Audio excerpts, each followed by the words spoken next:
Good morning, guys. We're back.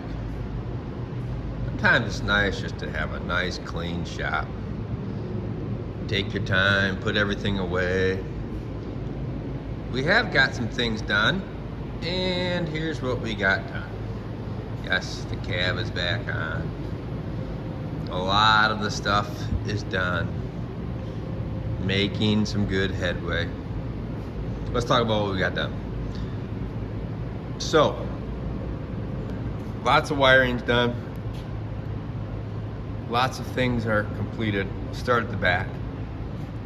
As you can see in the back here, I mounted the governor on the old fuel bracket, the old fuel pump bracket on the 24 valve. Worked out real nice, bolted it through there. That worked out well next to the ECM. Coming forward here, we got our compressor breather, which comes out of the back of the head from the factory on the industrial motors. All the airlines we did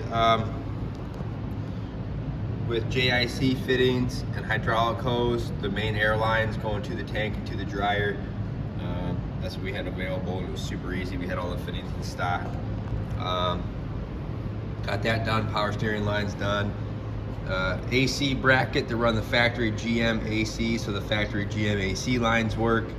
Moves the throttle ball valve back a little bit, which is good. Second gen throttle cable, which is good there, done. We got the 2 plugs for the Dodge harness up there. That's all done, wired on a relay the way it's supposed to be. I had the neck to go straight up for the intercooler piping.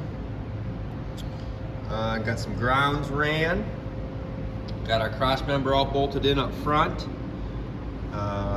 GM alternator, factory Kodiak alternator with the Dodge 7-groove pulley on it. Downpipe is all situated. Works perfect, fits next to the transmission.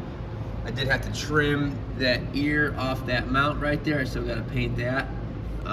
There's about an inch clearance there. I know it doesn't look like it, but there's about an inch clearance there, so that's good. So really, the thing that I spent the most time on is wiring.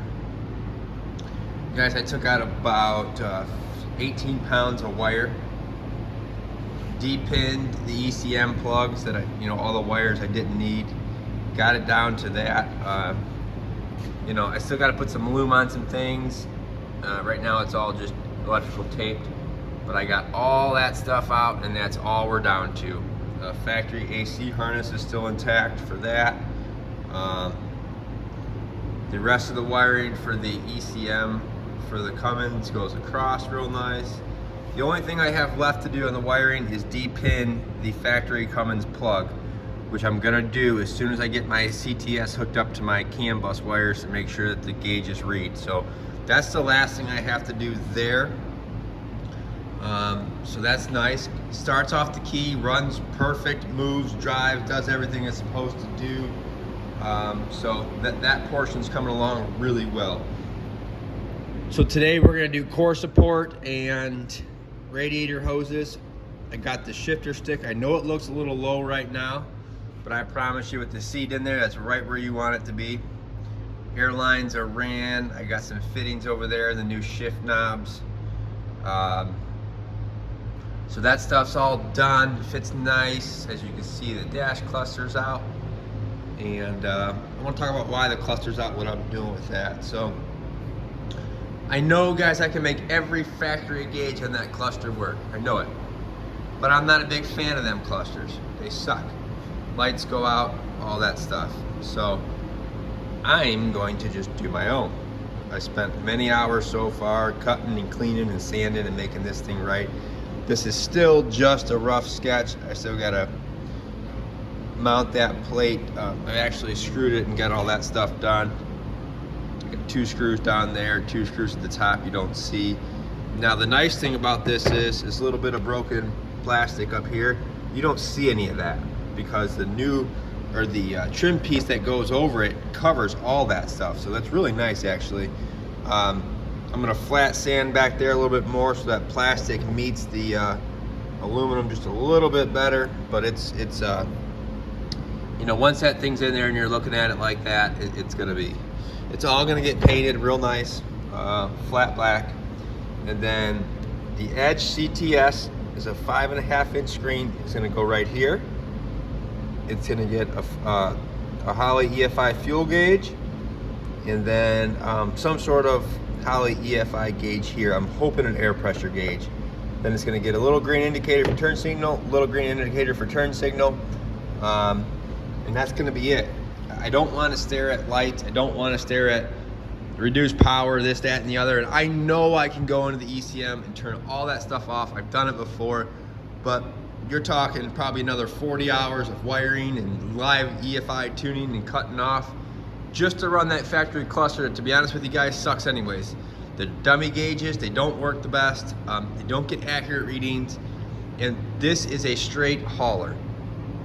This truck will be in our fleet for a long time. And it's gonna do exactly what we're looking for it to do, which is tow this pig behind us, this big old boat, across the country. So that's the route we're going. Again, I know I can make the cluster work, but it's just easier this way.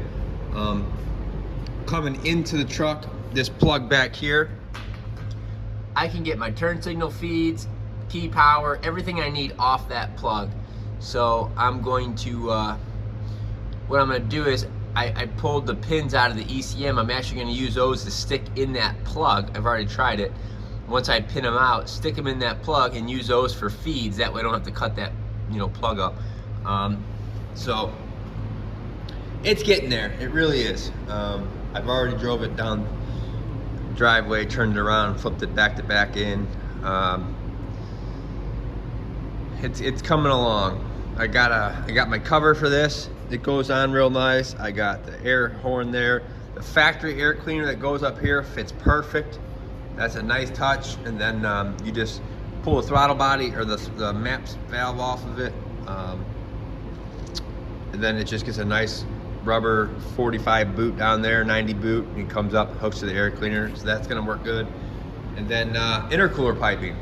I dug out all my clamps and factory pipes and this, that, and the other from other projects, and we're gonna get them all sanded up and clean and start cutting and modifying and getting the intercooler pipes on there. That's really the last hoop we have to cross. So we're gonna work on that and keep it moving. So that's our update for now, mid-March.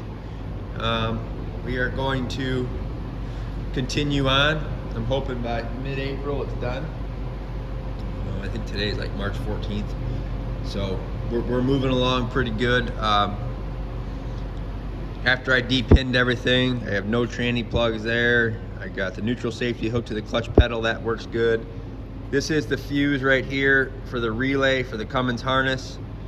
Guys, I see why these trucks had wiring issues. I wish you could have seen the harness that was in this thing from the factory, how many twisty ties and loops, and some of the wires are tied in knots and taped, and it's just a mess. If you do the conversion and you use a front mount and you want to use the Chevy bracket system, you have to trim the front mount back. I had to take about 1.5 inches off it and then countersink an Allen, which is fine because I don't know if you can see in there, but I still got at least 1.5 inches of bracket there, because this belt comes straight off this tensioner and straight up, so it was rubbing that a little bit. But other than that, it does look really good in there. It's coming along, and we'll get back at you. We're gonna keep getting this thing done. This trailer's got to go to Oklahoma. Gooseneck trailer sitting out there. The carts are made for the boat. They're gonna get pushed on.